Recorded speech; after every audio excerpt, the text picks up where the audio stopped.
I hate authority. Is when you're building a venture-backed startup, you're oftentimes and very purposefully, you're not profitable. But the more we got into it, that's just not enough. You have to know really the sales channels very deeply. It was the fastest growing technology of all time.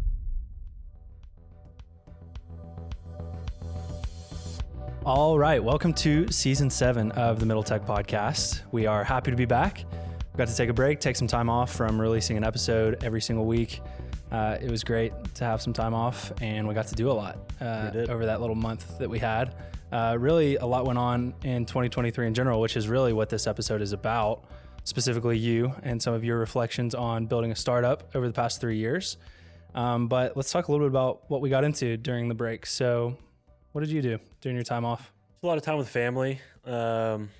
Spent time, my parents are in Bardstown, Kentucky. They moved there from Elizabethtown, so I spent a lot of time there and just relaxed here in Lexington when I wasn't with family. We also did our Middle Tech retreat. That's right. Yep. Which we look forward to every year. That one was pretty recent. It was just last weekend. So we got the whole team together out at Cave Run Lake. It was really cold. Couldn't do any hiking this year, but we got to sit out by a bonfire for a little bit and generally just do some strategizing for Middle Tech and Develop Lex, figure out how we can continue to deliver great content to you guys. So we're charged up for season 7. Also during the break, I got to have a pretty eventful break, honestly. Right at the end of season 6, which I mentioned this on our final episode, I actually left the startup that I've been with for 3.5 years, Sales River. We've done multiple episodes with Kobe, still think the world of Kobe and that company, but it was just time for a change. So I left that company and I actually am joining Fuji, which was the company you were the first employee at, and really the reason Middle Tech started. So a very full circle kind of story here, and we should tell the full story sometime of how all of this really came to be. It's a pretty good story. We were actually telling it at retreat this weekend. But I had a month off, had the full month of December off to kind of reset before starting this new position. So I booked a trip for the following week after I left Sales River to go down to Costa Rica. I went to Santa Teresa, which is a surfing town up in northern Costa Rica. Went there by myself, met a bunch of cool people, did some hiking, did some surfing, did some reading and writing, and just kind of reset and relax. And it was awesome. That's what I did when I left Fuji. Yeah, it's kind of fun. It's kind of funny how similar the stories are in a way. But yeah, it was great. And then came back, and really throughout that full month that I had off, I just kind of got my thoughts in order and prioritized what I wanted to work on for the coming year. So here we are in 2024, and we've got a lot to be looking forward to. And one of the things, if you're watching this video, you might notice that we are not wearing shoes. We are in our socks. This is casual mode. One of the big things that happened in 2023 is Evan and I actually invested in a condo together. We bought this condo, and it's bought it in January. Did a full gut and renovation. Took quite a while. Yeah, it's right downtown next to Rep Arena, so it was a pretty big project. Been looking at condos or wanting to live in a condo downtown Lexington for a while. Just love downtown Lexington, everything there is, and love the energy and atmosphere. So we're going to get back down here and bought a condo. You think we'd get sick of each other? Do Middle Tech together, invest in a condo together, roommates now. I am quite tired of you. I do avoid you a lot during the day. So and I'm on the other side of the condo. It's a pretty big condo. So. You probably hated it when I was here during the day through that little month that I had off. The time I was around, it was probably rough on you. It was rough on me. I know that. Anyway, big things ahead in 2024. Yeah, another thing, just 2024. I'm not. Also, one of the reasons we don't have shoes on is I can't put shoes on. I've got a broken foot.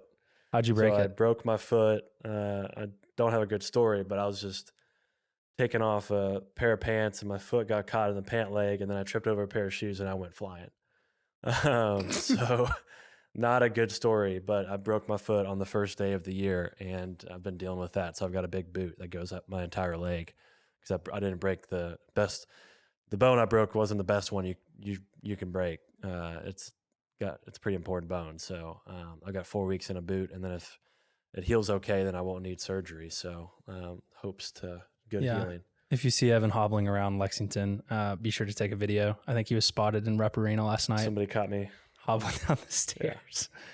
Yeah. Oh God. Well, it can only go up from here. So we're going to hope for a speedy recovery from Evan so that he can take on a new year.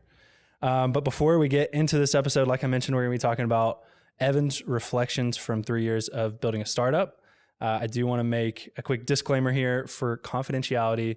The startup that is being referenced was acquired. As part of that acquisition, you cannot talk about the name of the company. Yeah, I don't own the brand. I can't. You don't own the brand. I started the brand. I can't talk about it anymore. Okay. We can talk about his learnings though, which is what we're going to do. So Evan's also going to be releasing a blog. So if you'd like to also read that blog, it is a really, really great blog. I read it today. I got a lot out of reading it. I really appreciated the time that Evan took to provide these reflections. I can't think of really any other founders, especially in Kentucky, that share as openly as Evan does in this blog. So this episode is going to be breaking down those learnings. We're excited to get into it. Before we do, let's just get a quick word from Season 7's sponsors. Before highlighting our sponsors, we'd just like to state that the views and content shared on this platform do not necessarily reflect those of our show sponsors. Middle Tech is presented by KY Innovation, the Kentucky Cabinet for Economic Development's Office of Entrepreneurship. KY Innovation exists to support and develop Kentucky's startup ecosystem, and we are proud to be supported by an organization whose mission aligns so closely with ours. If you're a founder building in Kentucky, you need to check out the resources that KY Innovation has to offer. You can find more information by clicking the link in our show notes or going to kyinnovation.com. Middle Tech is sponsored by Bolt Marketing. Take your website to the next level with a website that's built to work. At Bolt Marketing, they're revolutionizing websites for small businesses that are affordable, customizable, and hassle-free. Whether you have a construction company, a boutique clothing store, or you own a hot yoga studio, they have options for you. Click the link in our show notes to explore their marketing options that can transform your marketing and grow your business. And as a personal note, Bolt Marketing built our website, and they were awesome to work with throughout the entire process. We highly recommend working with them. All right, so I have your blog pulled up here. As I mentioned in the intro, I read it today.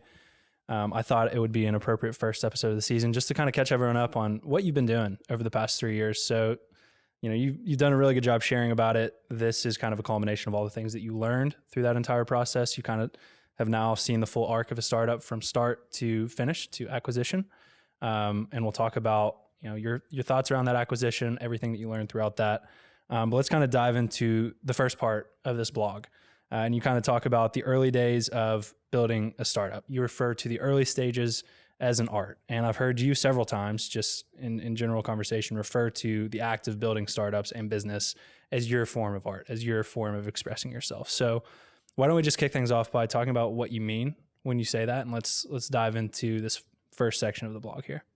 Yeah, so I compare it to art, and it is a form of art because there is no playbook. It's purely a creative act of experimenting with ideas that solve some problem that people are having and getting creative with how you solve that problem and the idea of what you're building. And it's very iterative experimentation that, again, there is no way to teach it. You can't go to school to learn entrepreneurship. Colleges try to teach it. You can't teach it. It's something that you have to learn through experimentation and just experience. And so it's a form of art in my mind because it's highly creative. You know, it's taking something that didn't exist in an idea state and building something that people can tangibly touch or use on a computer, and it improves their lives. Just like in my mind, forms of art provide people entertainment that improve people's lives or make people's lives better. Entrepreneurship and building companies, especially in the early stages, is no different. And I specifically call out the early stages because a business will get to a point when it's more of a math equation and an operations challenge than it is an art. And bridging that gap between an art and then getting into more of a math equation and highly operational leverage and just understanding how to facilitate a business or two, you know, very different stages of a business. And so the early stages, I say, are an art because it's, again, just highly creative and experimentative. Yeah, and I really resonate with that. I've said something that I put out, I put out journal entries from what I write down in my journal. One of the things I wrote down, I think it was 2 years ago, was how much joy I get out of surrounding myself with people that are good at turning ideas into actions. I really just have so much respect and admiration for entrepreneurs, for people who, art is kind of a version of that as well. Just the creative act of taking something that starts as an idea in your head and you manifest it in the real world. And it really has been awesome watching you do that through Middle Tech and through DevelopLex and through the company that we're talking about here. So the next part of this that I want to dive into is the founding story. And so something that I want to make sure gets on the record here is, we got to work on this together. I don't know if you remember at Awesome Inc.'s startup weekend. Yeah. And and I'm still waiting on my equity from that. So It's all gone now. That's kind of bull crap. Anyway, talk about the founding story. How did this come about? Where did the idea start? Yeah. So the company started as a problem I was having myself with properties that I was managing. So I also invest in real estate and have a real estate fund with some friends, and we were managing those properties ourselves.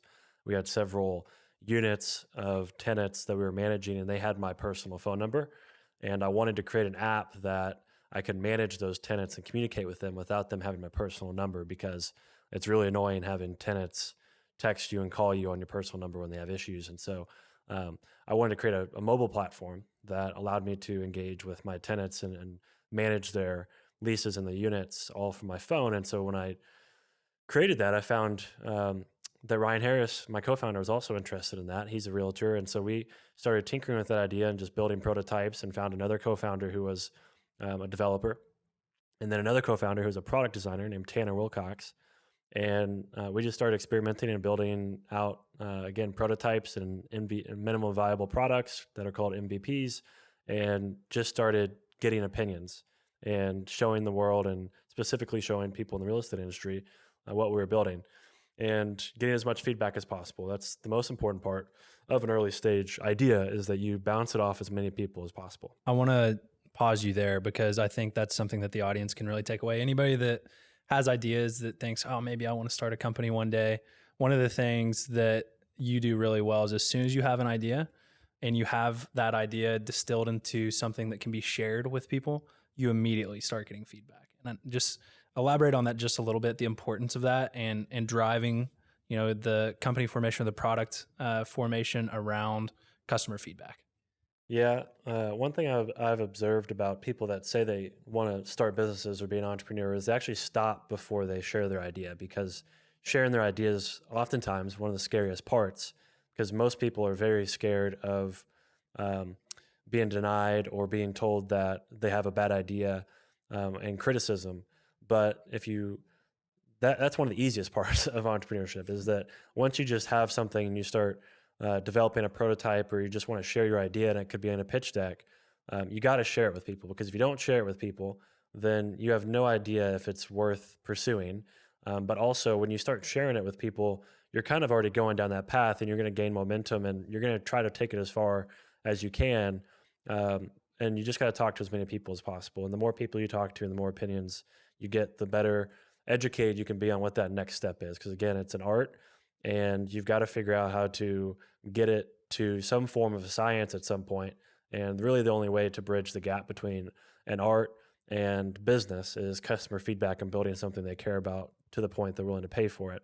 And so that early feedback stage is really important, just to make sure you're solving a problem of theirs that they're eventually going to be willing to pay for. Yep. And so you did that. You remember the first name you had? It was a really good name. Yeah, it was Touchbase. Touchbase. That's still available if somebody wants to steal that name. Touchbase made sense because I wanted to touch base and talk to my tenants.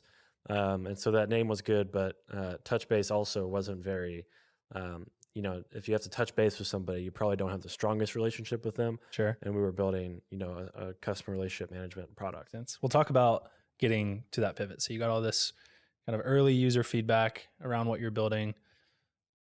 What happened then? Yeah, we pivoted, which is very common practice in early stage businesses, where you have one idea and you get feedback on it, but then when you take it to market and you get feedback on it, the feedback doesn't come back as what you thought. And so again, this is where the experimentation comes in, and then you have to pivot with that experimentation and the feedback you get. And the feedback we were getting was that people weren't interested in talking to their tenants more. They wanted to talk to their tenants less. So they weren't necessarily interested in an app that helped them manage and communicate with their tenants easier. And so one thing we did notice from the feedback was oftentimes the realtors we spoke to that might have also been managing properties and had tenants they were taking care of, they said that they wanted a mobile app for their business. And that was a very common bit of feedback we got because we were talking to that audience when we'd speak to a real estate agent. The technology in the real estate industry is just absolute garbage and they don't have good mobile experiences. And so they got back to us with feedback that they wanted mobile experiences, and that was very consistent. So we went down that path and started building a mobile first CRM, customer relationship management product, which helps them manage all their clients and their sales. And so when we launched that product and we got good traction on that, then we started to get feedback and understand what will it take for this to be something people are willing to pay for. And we got that feedback, and we ended up basically turning the product into what's called vertical SaaS, which is a product that's built specifically for a niche use case or a niche user, for instance, the real estate agent. And we built basically a combination of a CRM and a banking product where these real estate agents can manage their sales pipeline and all of their clients and their banking and taxes all in the same product. And that's really important because they're all independent contractors and they really struggle with that. And so that's kind of the arc of, starting with the original idea, pivoting from it, getting a product into the market and getting feedback, and then getting to a place where people are willing to pay for it. And once we pivoted and got that product that was vertical fintech into the market, people started paying for it. And so we had found something that people wanted. And you made that pivot and kind of started classifying yourself as a fintech product at a really interesting time when fintech was really, there's a lot of buzz around it. You kind of caught the tail end of it, I think. But we'll talk about that, how that played into your eventual fundraise and kind of the networks you got connected into from there. But let's talk about that fundraising experience. So you tell a story about your fundraising experience. You fundraised in 2 different geographic areas. Talk about that experience, what you learned from it. Well, once we had something that we knew people were excited about and eventually willing to pay for, we need to fund the business, and building a software product is expensive. And so we went, and this is what venture capital is for, but we went out to raise money to fund the talent we needed to build on the team to build out the product. And so we went out and raised just under $1 million in venture capital. Took a long time, took me about 8 months. Fundraising, just the least fun part of building a company.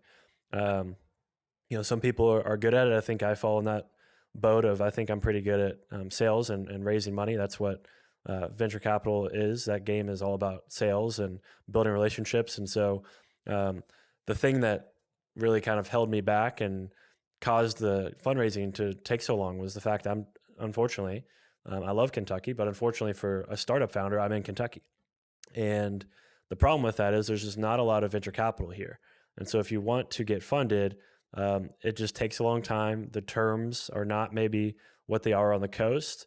And so it took me about 6 months to raise $300,000 in Kentucky. And then it took me about 3 weeks to raise $300,000 once I got to San Francisco and New York and got plugged into those networks. And I did that just through, my relationships. I have a good friend named Nico who moved to San Francisco from Kentucky and started a company himself and got very plugged in. I mean, he's done an amazing job getting plugged into San Francisco and startup ecosystem out there. And so I reached out to him and said, hey, I'm stuck. Introduce me to some people, please. And he did. And immediately I finished the round. Everybody was very excited about what we were building and got that first round done, raised $600,000, and then was able to build out the team the way we wanted and were able to move much faster on the product and got it to market and then started the sales and marketing process. We'd have Nico on the podcast during season 7, just talk about how he did what he did. That's just a crazy story in and of itself. He did it like if you were to write a book on how to do it, he needs to write the book. He did it right. He did it extremely quickly, and he's very plugged into the right networks. And it's taken him very far, and he's brought a lot of people with him. That's the thing about Nico, is that he's been so selfless in bringing other people with him and making introductions, and that helped me. And then I think it's a compounding effect. Yeah. So shout out to Nico. You can follow him on Twitter. That's I'm going to mispronounce the last name because I can't roll my R's. Nico Ferreira. Yeah. Ferreira. Follow him on LinkedIn and Twitter. He's the founder of Default. Moving on from that, let's talk about your fundraising learning. So the first learning that you mentioned here in this blog is have a deep understanding of what you need. So you said that you didn't raise enough capital to take a fair shot at what you needed to do. So were you to do it all over again, what would you do differently? What did you learn from that experience?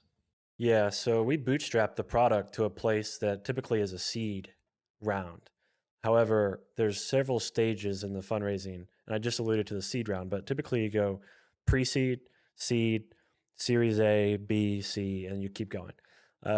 We had bootstrapped, which means we didn't raise any money. We self-funded it to a point where we had a product in the market. We had users that were liking and using the product regularly, and we had a kind of a go-to-market plan.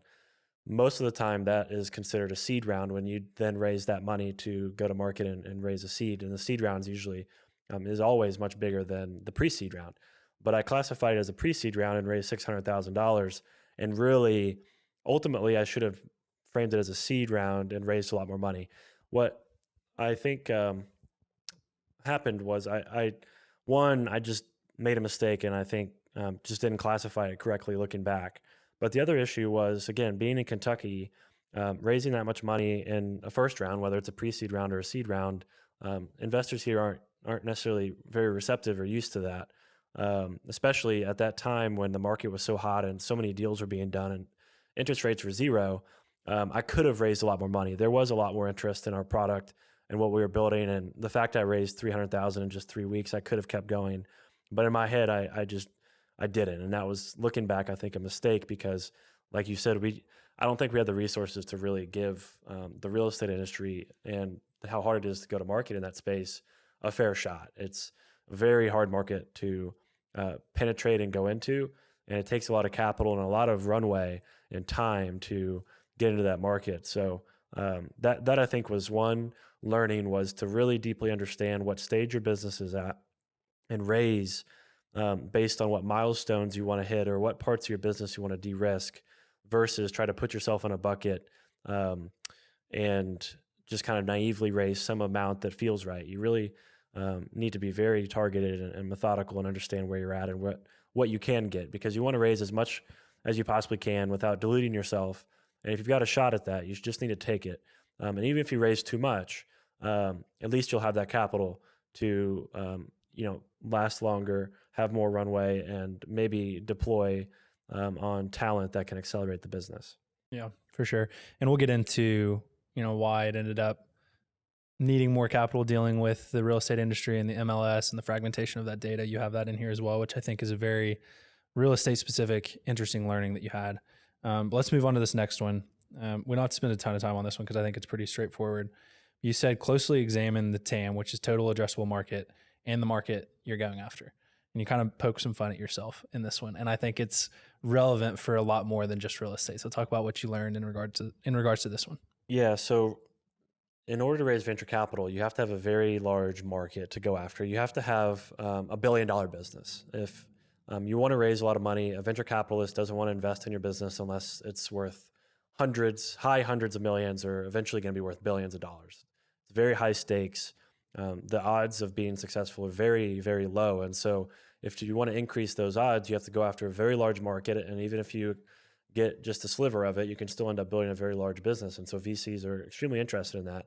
And so part of what you do when you begin raising money is you evaluate what your TAM is, what your addressable market is. And, I think that was another thing looking back, that I naively put together a TAM of the total number of real estate agents in the United States and multiplied it by what I hoped we could get as far as a pricing model on the product. And in a lot of other industries, you can do that, and that's a way to arrive at TAM. And so we took a bottoms up approach, understood what number of agents are in the market, what products are they using, and then multiply that by the cost of the product. And it's just not realistic, because the TAM in the real estate industry is not the total number of agents. There's a lot of agents that just don't buy products because they don't make any money, and so it's about 40% of the market. And so our TAM was about 40% bigger than it should have been. And once we got into the market and started to see signs that it was smaller than we thought, that's when we started to realize that we had underestimated or overestimated the size of the market. And that's never fun. And venture capital is not the best fit for residential real estate. There are some opportunities in the residential real estate space, but looking back, if you're going directly after real estate agents with a product, I don't think venture capital is your best bet. You're probably going to want to get more creative with how you raise capital. The next one is, I think, a pretty concrete one for any entrepreneur that has people that are following along with their business from kind of the inside or investors themselves. You said keep investors updated on progress. And this was actually one that I got to kind of observe as well. You let me be on this newsletter that you sent out to investors. I think this is, as somebody who wants to be an entrepreneur on down the road, I think this is one of the things that I really learned a lot from, just the way you communicated with investors and how you kind of constantly kept them updated. So talk about what exactly you did, how you did it, and what you would do differently next time. Yeah, I mean, I've got, I had close to 15 investors that gave us a lot of money. And, I have a fiduciary duty to make sure that they are updated on how their investment is doing. And so I created a newsletter that all the investors were on. And even the investors that didn't put money in, I kept them up to date as well, so that when the time came that I raised more money, they could see what the progress was. And so, being very transparent about that is super important. You don't ever want to hide anything from investors or any important stakeholders, because, they're there and they're on your side, especially in those early stages. And they're taking that risk, and you want them to know everything they possibly can about your business and how they can help. And so those newsletters consisted of, growth opportunities, product updates, revenue updates, challenges, so that they could help us address those, and then asks. So I would ask the investors questions that I wanted answered, or for help that I needed.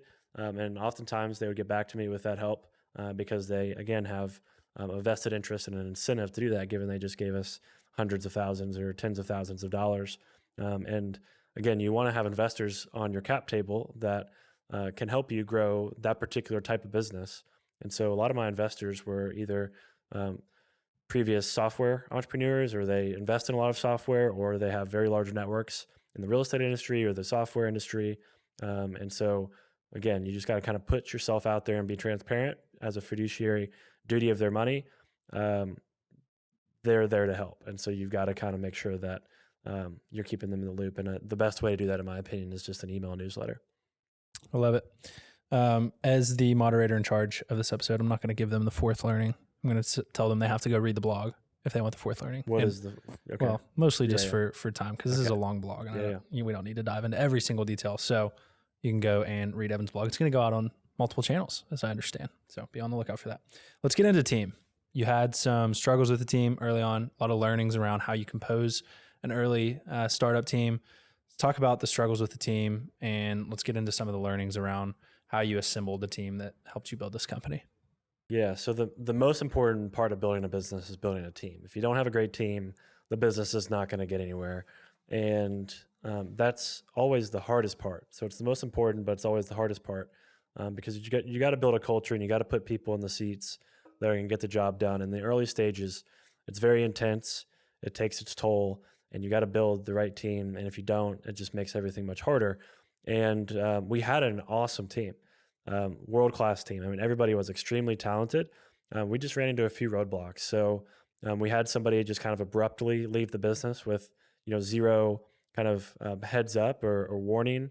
And it was a very important part of the team. It was the developer who was building the product. And so it was also very bad timing when he left. And that put us in a bad spot. And so getting over that hump and having to find another developer while we were in the middle of a fundraise was very hard. I think that set us back maybe 2-3 months as far as momentum went, but we got through it. I think that we started business at a tough time too, because at that time, development talent was at its peak it's ever been in history. Developers were making more money, and because of remote work, there was just a massive influx of digital tools being built and fundraising going into the industry.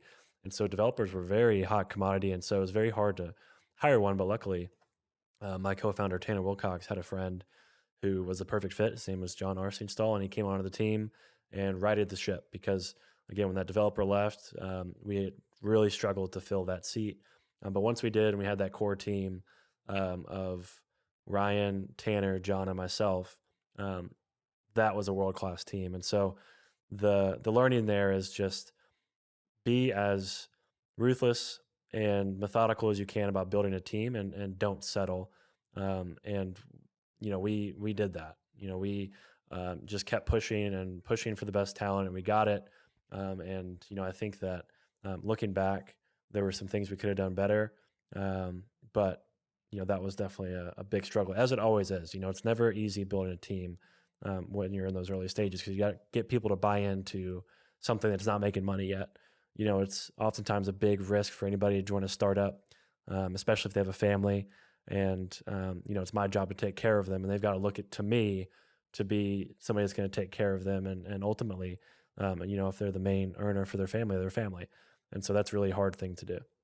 Yeah, and that what you just talked about there applies directly to one of these learnings. The first one that you kind of mentioned here, which is don't settle. Find the people that want to get in the trenches and grind alongside you. The second one that you have here, which I think is a really good one, is find complementary skills rather than people that are similar to you. So I think a natural tendency, just if you've never built a company before, if you're a first-time founder, is, I get along really well with this person, therefore, they're my friend. I have good vibes with them. I want to bring them along. They're like me. I think that's really good advice, finding people that are complementary to the skill set that you have. So talk about what that looked like in your case. Yeah. So, there's personality tests you can take to understand what you're good at. You have to be very introspective to understand what your strengths and weaknesses are. And then when you're building your team, you've got to find people that, one, have different skills than you, but also have complementary personality traits. So for me, I'm very introverted, but I am still really good at communicating. But because of that introversion, I'm not necessarily kind of the wooer. I'm not really the one that can get out in front of and speak to a lot of people all day, every day. And my co-founder, Ryan Harris, is great at that. He was already a realtor, so he understood what we were building very well, and it was a product he himself wanted. But his complementary skill to me is that he's much more willing and talented at getting out there and just speaking to people, and being ruthless about that. And that's one example of a complementary personality, not only just skills, but personality as well. Tanner Wilcox as well, very creative. I'm rather creative, I think, in ideation, but when it comes to kind of design and aesthetics, I don't have any aesthetics, as you make fun of me often. And Tanner Wilcox has that. That's part of his personality. He's a very aesthetically driven person, and he filled that gap. And then John came onto the team, and immediately we noticed a big difference in how we were operating an organization, and just having, I think, another level of maturity on the team. He's older than all of us, has a family, and so he's gone through different stages of life, and he brought that side of his personality and his experience into the business, and we felt that. And so just having those different complementary perspectives, skills, and personality traits is super important, because you really have to combine all of those things to have a cohesive team. And if you have people that are very similar stages of life, similar ideals, similar backgrounds, and similar personalities, it's going to be very hard to build something successful, because you're just going to end up not giving each other critical feedback. One thing to touch on just briefly that was another learning that you mentioned here, and again, this is a very dense article, so I don't want to hit on every single learning just because it would take a long time. So seriously, go and read this article. There's a lot that I'm leaving out of this podcast episode. But one that I want to make sure gets brought up that I think was something that I also learned along the way is bring design talent onto the team as a co-founder or as early as you can. And from an observer, watching how legit your product became so quickly because of Tanner was something that I was really just impressed with the whole time. So talk about that dynamic and what it meant to have a product that was as just beautiful as what Tanner was able to turn it into. And maybe talk about Tanner's background. Like, he has a very, very impressive product design background as well. Yeah, I mean, design these days is essential. If you're building a technology product, especially a software product, design, because of how competitive the industry has become, is oftentimes table stakes. You can't afford not to have good design these days. And I knew that. And so in the earlier stages of the business, I knew I wanted to get a product designer involved in the business. and met as many as I could, and eventually met Tanner Wilcox. And Tanner Wilcox was much more than just a design talent. He's overall the most talented person I've ever met in my life. He's I would just one agree of with those that people you get assessment. pissed. He's one of those people you get pissed off about because you hang out with him enough and you're just like, this is annoying. And he's one of those guys, but his ultimate talent is, like I said, aesthetics, is making things look good, whether it's merch or a product that's a physical product. I've seen him do amazing things there, but software design is something that he just really thrives in, and branding. And he brought all of that to the business. And the thing about design is it's not just about the product, it's all of the business. It's all encompassing. It's what does the website look like? It's how do we speak about it? It's the colors, it's the product, it's everything. And you're trying to build an ecosystem and a feeling about what you're trying to ultimately become as a business and what the vision is. And he really encapsulated that very well, and was honestly the glue of the entire team. I said that in the article, and I really mean it, is that from a personality standpoint and what he brought to the team, and also just his exceptional talent. I just think it's super important to have somebody that has that design mind, that can see the full vision, but pay attention to the details on how to get there. And that's very a rare talent. And luckily we found that in Tanner. And I think the legitimacy of the business in a lot of ways was the brand we had built. And a lot of that comes back on Tanner and the rest of the team to iterate together, but mostly Tanner's vision of what that brand and design kind of system was. One of the biggest shames is that you lost that cup, the Yeti cup.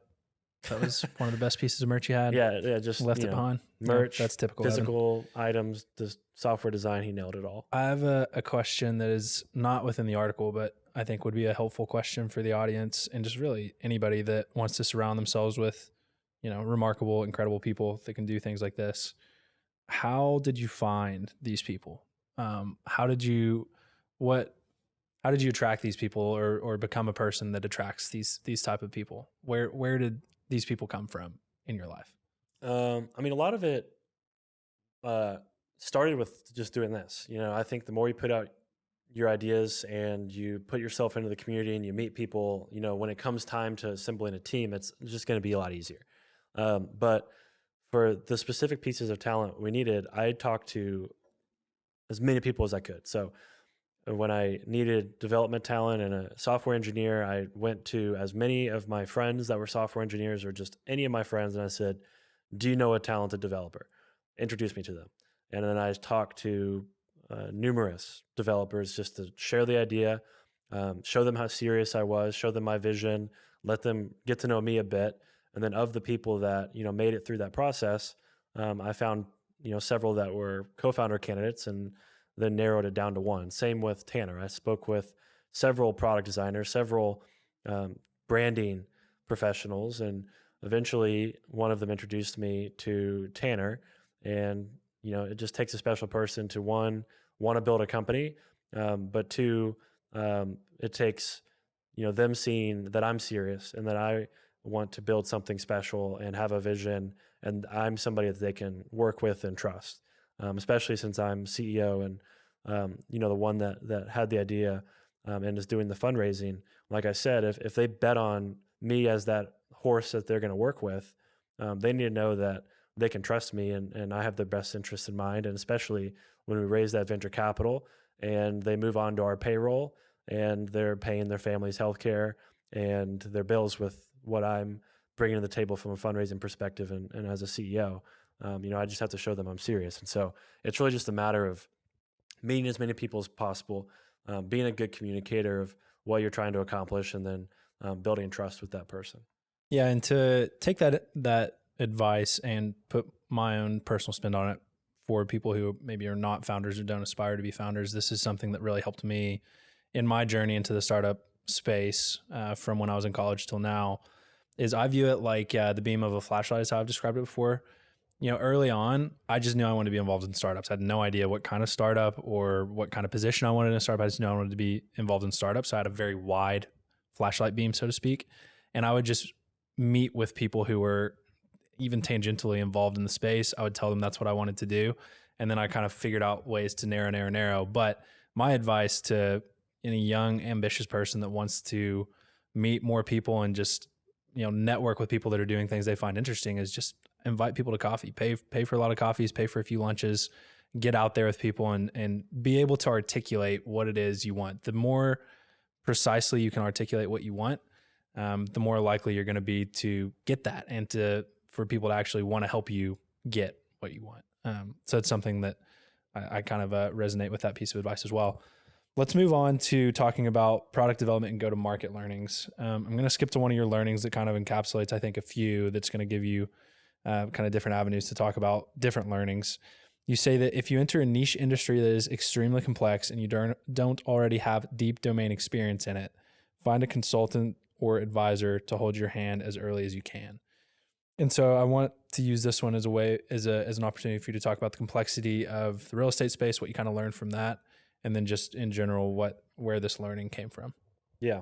I mean, one of the beauties of building startups and why I love it is because, again, it's very creative. You're kind of just shooting, darts. You're throwing darts in the dark, frankly, and just testing things. And, we thought that the real estate industry was one that you could come into and sell direct to real estate agents, and they'll buy your product, and then you sell to a large number of real estate agents, and you move up market and you go to the brokerages or the MLSs, and then you sell to them.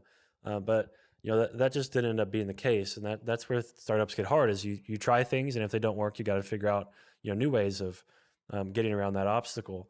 And the real estate industry is extremely complex because it's very fragmented. So there's the Lexington market, let's say here in Kentucky, is very, very different than Paducah, and the data that feeds those marketplaces are also in two different systems.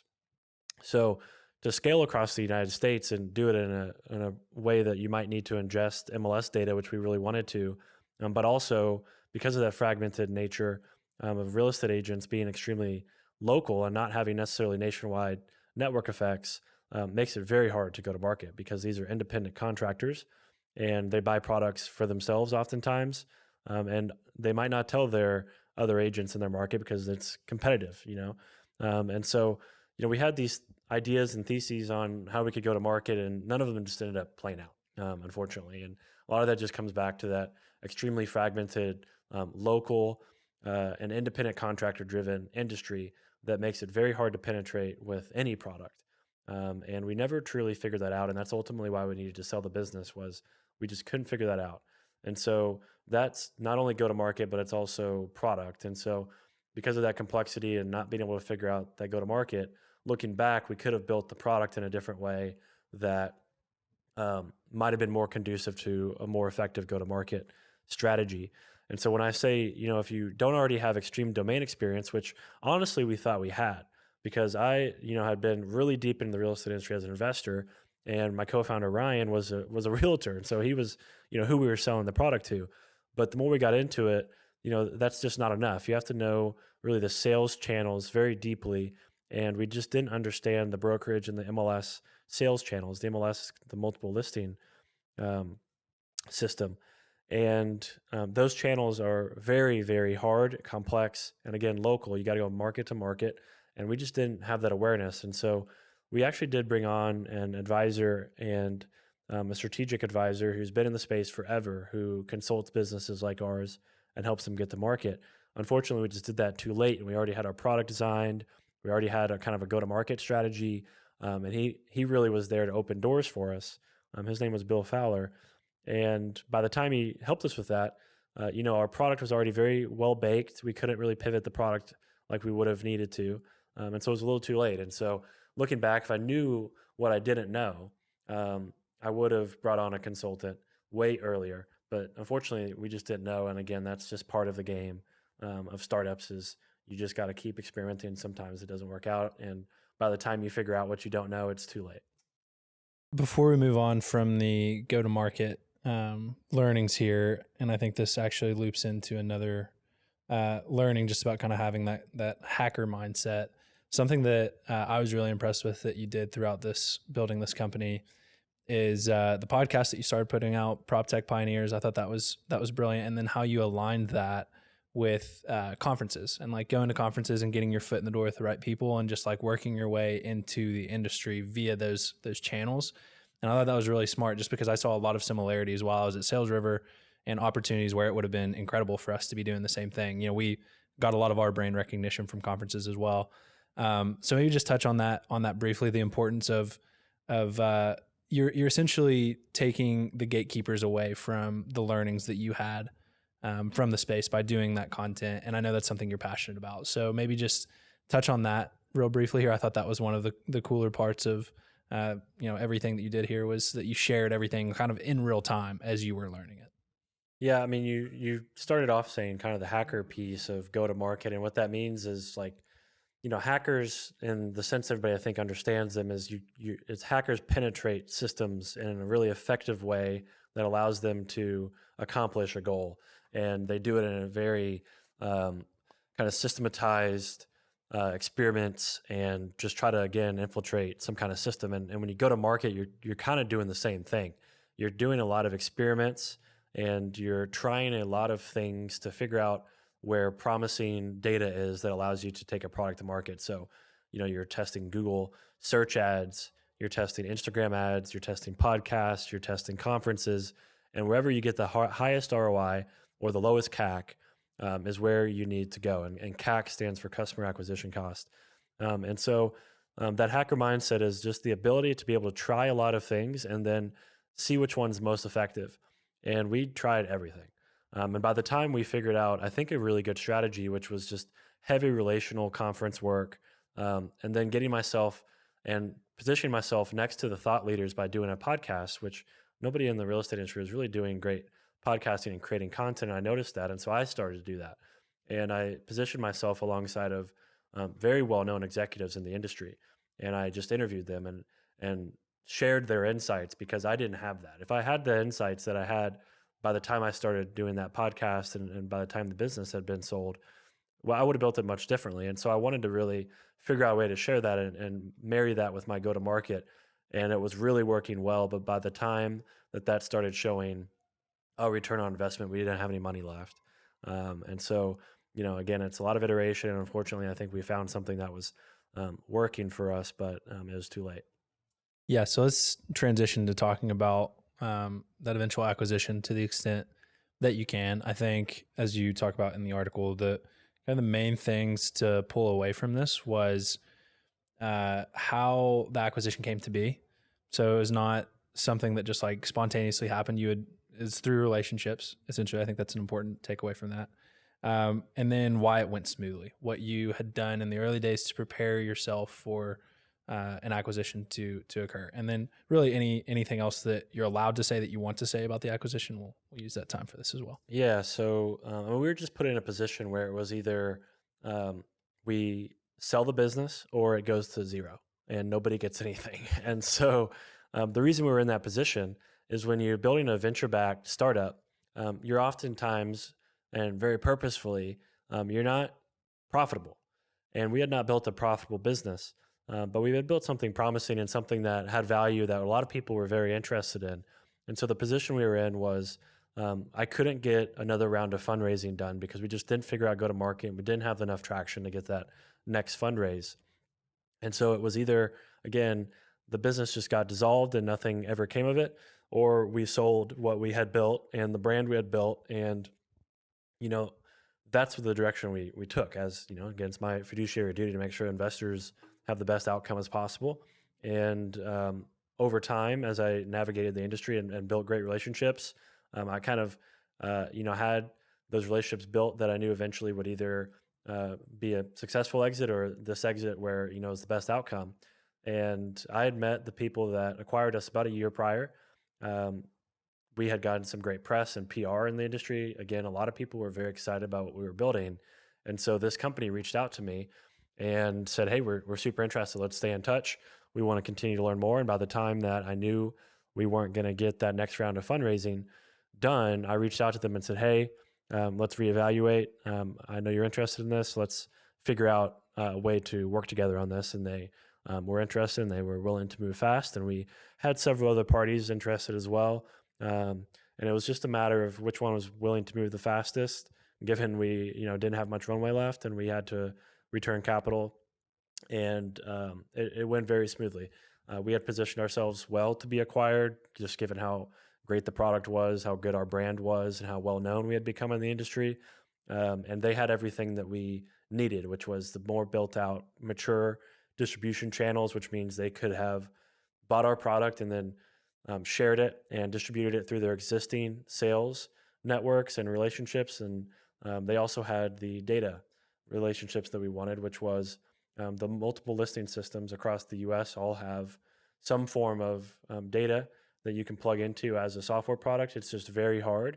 And they had majority of the United States data covered in there and ingested into their product, which took them 20 something years, which is kind of how hard it is to get that data. And they already had it. And so we were just a great no-brainer, I think, acquisition for them, given how we fit into their vision and long-term goals. And it went very smoothly, and we had positioned ourselves from, again, just the way we built the business. From a legal perspective, we had a great lawyer. Shout out to Brandon Johnson. And I did an okay job keeping the books. I'm not sure why I did our own books. I didn't want to pay for an attorney. I didn't see a whole lot of or an accountant early. Looking back, that would have taken a little bit of stress off my back, and so I might, I'll probably pay for that next time. But the acquisition went smoothly, and we just positioned ourselves well for that, and had the relationship to do it. Well, I know that it wasn't the outcome, the exact outcome that you wanted, but it's hell of a lot further. I can't retire than most. You can't retire. You can't retire. Yeah. Maybe on this next round. But still, it's a pretty badass thing to say that you got to exit a company, that you built something that another company found enough value in to pay you for. So congrats to you for that. I have no doubt that you learned so much that this next thing is going to be even better, which we'll talk about here in a second. But let's talk about one of the other learnings that I think you and I both agree is not talked about enough, and that is mental health struggles of building a company. So there's a lot in this section, which I commend you for sharing all of this stuff. I'm going to let you kind of decide what parts of this you want to share and what parts of it you want to let readers come and read the blog for. But this is something that this is not the first time you talked about it. You've been outspoken about it. I think it's a very important thing to be outspoken about. So let's talk about it. Yeah, so I guess the main part I'll touch on here, and this is really, what leads to a lot of the mental health struggles. And, I encourage anybody listening to read it, because I think it's better to read. I think it's hard to talk about.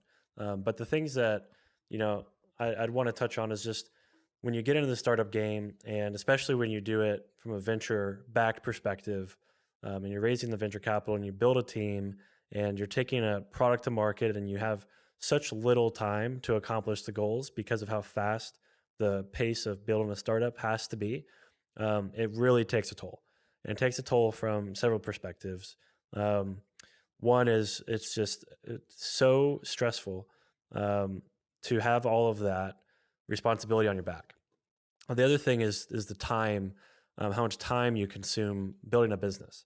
It's a lot. It's a major sacrifice, and it gets in the way of a lot of things you might want to do otherwise, whether it's recreational, hobbies, relationships, just relaxation. A lot of those things you don't get as much of an opportunity to do those because you've chosen this career of just very high stakes and high stress environments of building products and raising venture capital.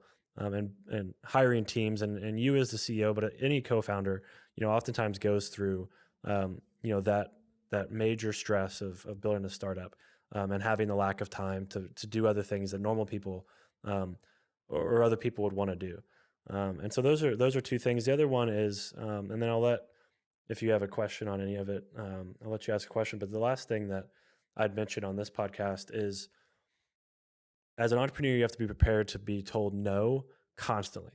It's something that is that you don't really understand until you get into the game. And 99% of times when you expect or want an answer that is a yes, you're going to get a no.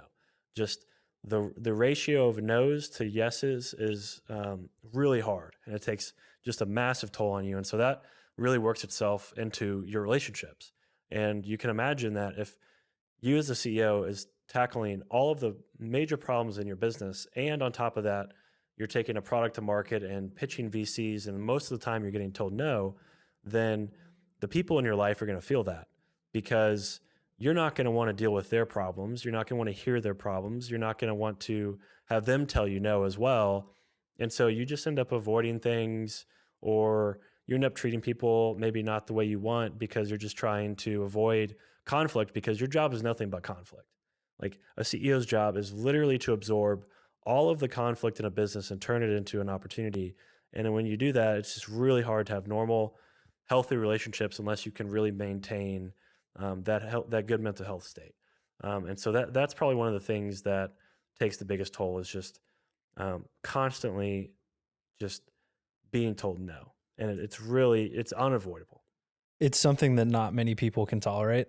Yeah. I think it's a very, very difficult thing to be able to endure, the amount of rejection that you get. All right, let's talk about what's next. I want to loop back around and talk about the why of all this, because you have some really good thoughts about why all this is worth it and things like that. But you're excited about another idea already, and you seem to have a lot of conviction around it, and I'm excited about the idea as well. So let's talk about where you are currently. Before we get into this idea that you're excited about, let's touch on what you did between the acquisition and coming up with this new idea, this new company you're working on. You did some travel all over the world. Talk about that just briefly, because I think it's a good way to reset. It's the same thing that I do and would do if I was in that position.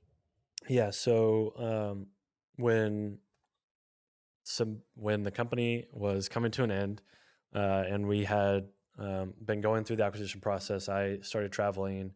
It's something that I typically do in major life transitions. I'm a big believer in travel, because I like to frame it as it's kind of forced culture shock, and it forces you to be in the moment when you're in unfamiliar places, or you're exploring.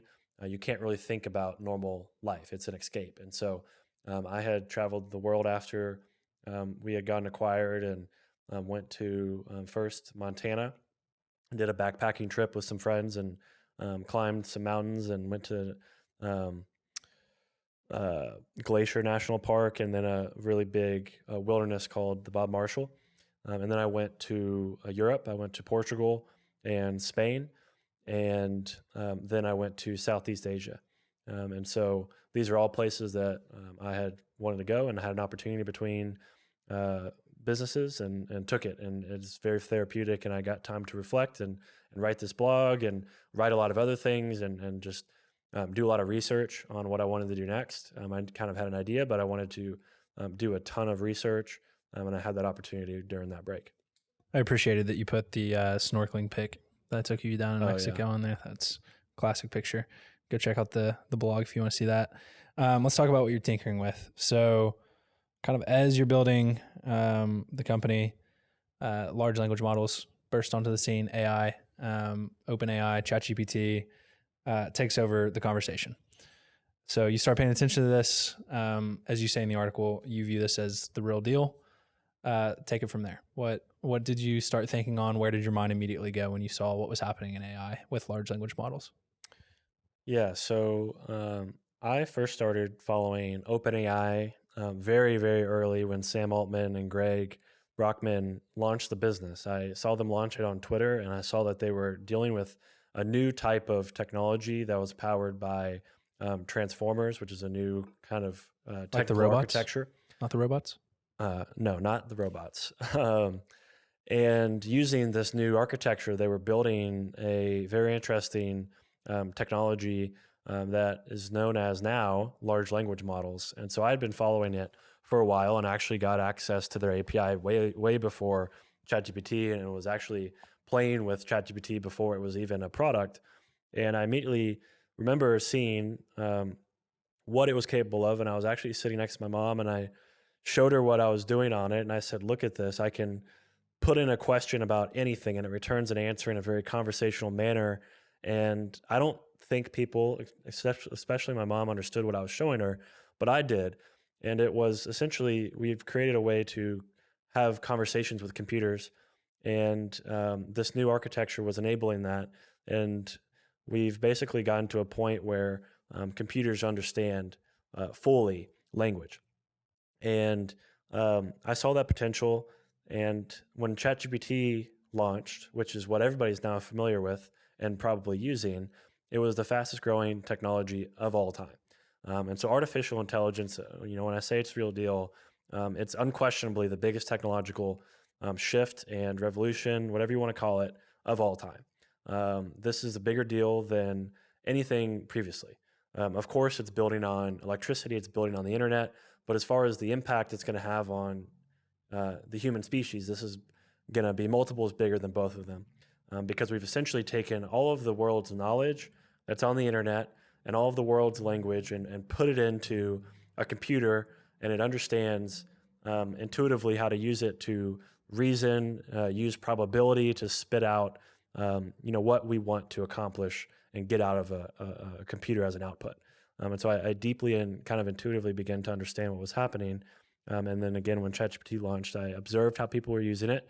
I observed pain points that myself was having, and I noticed other people having, and started to build a product with a co-founder. And in the last 3-4 months, we've been able to build something that we can show people and people can use. And now we're looking for early stage kind of pilots and design partners that can work with us to figure out, where to take the product. We've kind of got a good base, but we've done all this without raising money. And so here soon, I assume I'm going to be going public with it and raising money. So again, when I was traveling, I was just doing a lot more research. I kind of had a good intuitive understanding of what this artificial intelligence movement was and what large language models were, but I was specifically researching how to apply it with the technology I wanted to build. And so I think we're onto something, and soon I'll be going public and sharing what that is.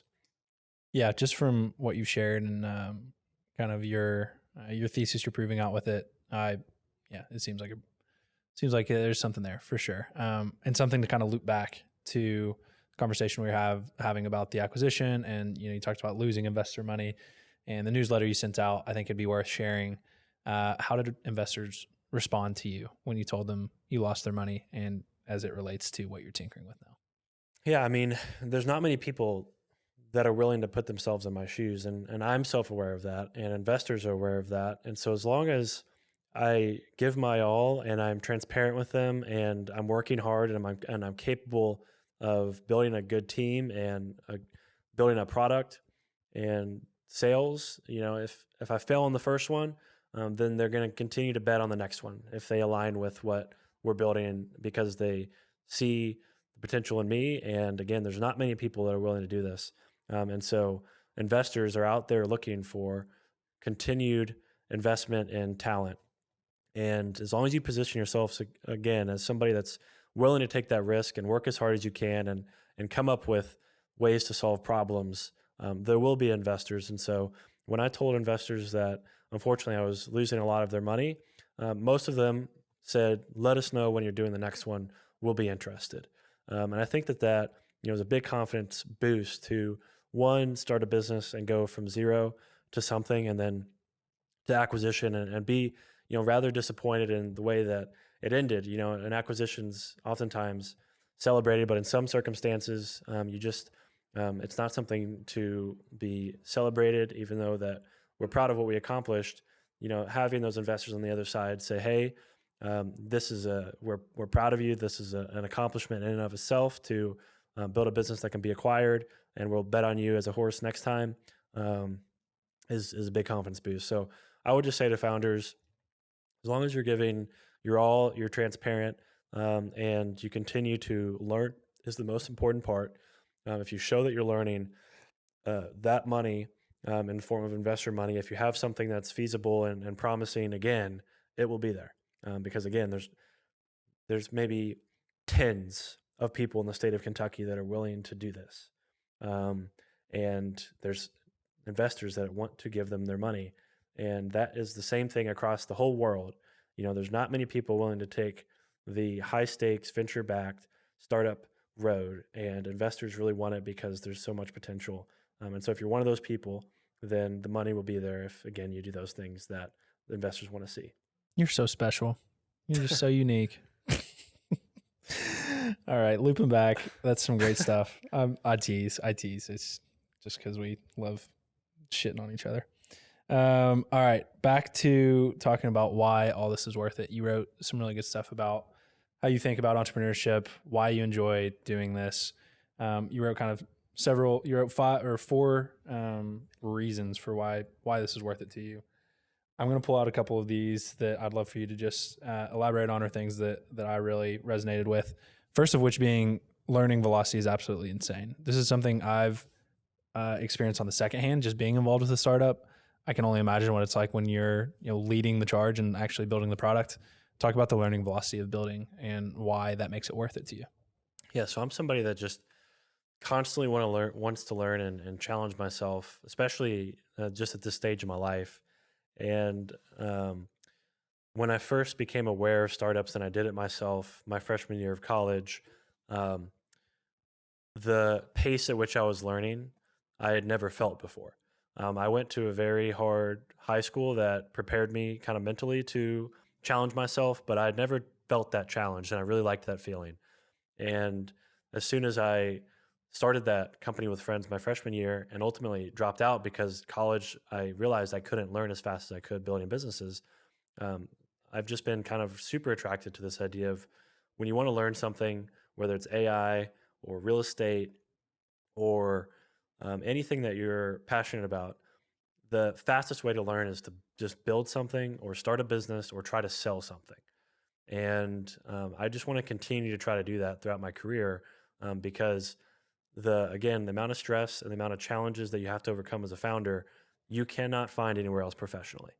It is the most, um, it is just on a level of energy and challenge that you don't understand until you're in the middle of it. And so I just really encourage people that think that they might have something they want to build or something they want to learn to at least try to build a product, sell a product, start a business, because it's literally impossible to learn any faster. There's nothing you can do to learn faster than to start a business and kind of put yourself in that position. That's learning on X Games mode. Yeah, I was trying to figure out a word to describe it, but that X Games mode, I guess that that's does the way it. you can say That it. encapsulates it. The other one that I want to highlight, just because I think you have some good words to say about it, is freedom and autonomy. You say, imagine this. You say you're not a fan of authority. Really? Yeah, Really? That's crazy. Talk about it. I hate authority. It's not something I've ever been okay with. I've always just been a troublemaker in grade school, and then when I got to college, I don't know how much it says about my character, but I was always battling with my professors. My friends have a hard time dealing with me at times. I just don't like being told what to do, and I like to just do things my own way. And luckily, I get paid to do that as an entrepreneur. And so, I think as an entrepreneur, you have to challenge the status quo. Most big businesses are doing something that before they existed, people said were stupid. So it could be Airbnb, renting out somebody's home was stupid. That's going against the authority, going against the grain. And really any business, you're questioning the things that exist and you're saying, whatever authority thought that was a good idea is stupid. And I'm going to build something better because I'm smarter than them. And that's ultimately kind of the mindset you have to have as an entrepreneur, is just to bet on yourself and take that risk. And if you're super in love with authority or taking orders or uncomfortable with just doing things your own way, it's just not for you. And for me, I've always just been somebody that is very autonomous and doing their own thing and independent, and likes a good challenge and the opportunity to bet on myself. I love it. The last why question I want to ask here before we wrap up. You have a section here. Why did I share all of this? Why did we go to the trouble of recording this podcast? Why did you go to the trouble of putting all of this vulnerability out on the internet?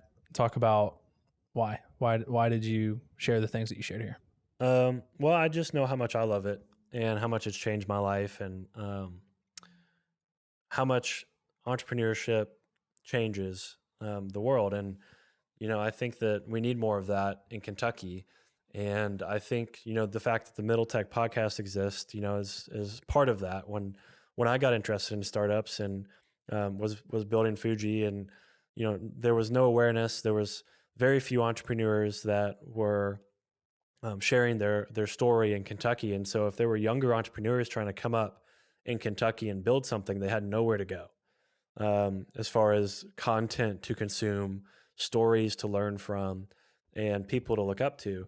And I think me doing this is just understanding where I was, 8, 10 years ago, and saying, if something like this existed, how much could that have inspired me or helped me build, maybe my first projects differently. And so really it's just a matter of me just wanting to communicate what I've been through so other people can learn from that and do it themselves. And we just don't have enough of that in Kentucky. And unfortunately, a lot of the people like Nico that, have that dream to build startups leave. And that's fine. I think that is a very important part of the journey, is to leave. And I did that when I moved to Los Angeles. But, I love Kentucky so much. And I plan on being here long term. And so I just want to continue to, be transparent and share, my experience so other people can come and do it themselves and hopefully stay here. Because I think you can do it here. But, we just need more of these stories and people willing to take the risk and do things that are uncomfortable. And I think just by sharing myself doing it and people seeing that I'm just a normal guy, I think help other people. Well, to tie a nice little bow on this entire thing and kind of what we were talking about at the beginning, to bring it all full circle, Evan talking about sharing his learning, sharing his experiences, putting these ideas out into the world is literally how I got here in the first place. Evan came to UK after he dropped out. He was working at Fuji at that time. I was in an entrepreneurship class. He came and spoke to that class about building Fuji. I was in that class and I remember looking and listening to what he was saying and being like, that is exactly what I want to do, because he was sharing, what he was doing. I literally chased you down out after that class outside of the library, and I was like, hey, I want to be your friend. I want to learn from you. What you're doing is really cool. You were very receptive to that. Got to know about Fuji through that. That's a story for another time, but really wanted to work for Fuji. Didn't get the opportunity to work for Fuji. Held that deep in my heart. That one hurt. But it led me to working at Awesome Inc. As the alternative. So got really close with Brian Rainey, who's the founder over there, was his personal assistant for a while. Worked there all through college until I graduated, became closer with you. You and I became friends. I graduated. You reached out and said, hey, we're doing this Middle Tech thing. I'd been a fan of it at that point and encouraging everything going on. Thought it was really cool. Got to come on just helping create social media content.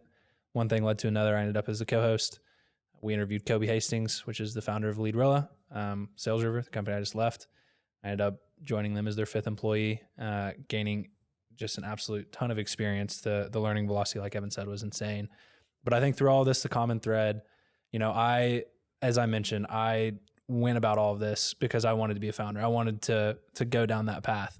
And I was super naive about it in college, what it took to actually be a founder. And I think one of the best things that hanging around you a lot and working at these companies and seeing real entrepreneurs in action is it just made me realize how intense it really is. And it gives me a lot more respect for people who actually do it. But what it's done is helped me kind of craft my path into getting into what I think it would take for me to get to the point where I'm ready to do it. Cause that's still a goal of mine, but I realize how intense it is and how much of a delta there still is between where I am now and where I would want to be a founder. Most of it is just, I don't have the idea that gives me the conviction to go out and endure everything that an entrepreneur endures. But anyway, all of that to say, I left Sales River, the company that helped me get all this experience and all this knowledge. And I left because Fuji came to me with an opportunity to learn more, an opportunity to advance my career. And it just made sense. I was ready for a change, ready to learn from a company that was a little bit more developed, a little bit later of a stage. And so now full circle, I get to come and work at the company that Evan helped start. And so the story continues. It is wild. It's crazy. So big things ahead for both of us. I'm super excited to be at Fuji. I'm super excited to see. Do you want to say the name on this podcast? Or do you want to drive into the blog to see it? No, it's called Devyze. Yeah. Devyze. YZE. So it's like devise a plan, but I took out the I and Devyze a replaced it with the plan. Y, just like the last company. Devyze AI. And I got the domain, devyze.ai. Beautiful. And it fits what the product is. So the Yep. product helps people make decisions and devise a strategy. And so that's exciting stuff. Let's get it. Well, 2024 is going to be a big year. A lot of exciting things going on. Welcome to season 7. We're excited to get back into content mode, start talking to some entrepreneurs that are doing some big things here in our state and in our region. So thanks for listening. Until next time.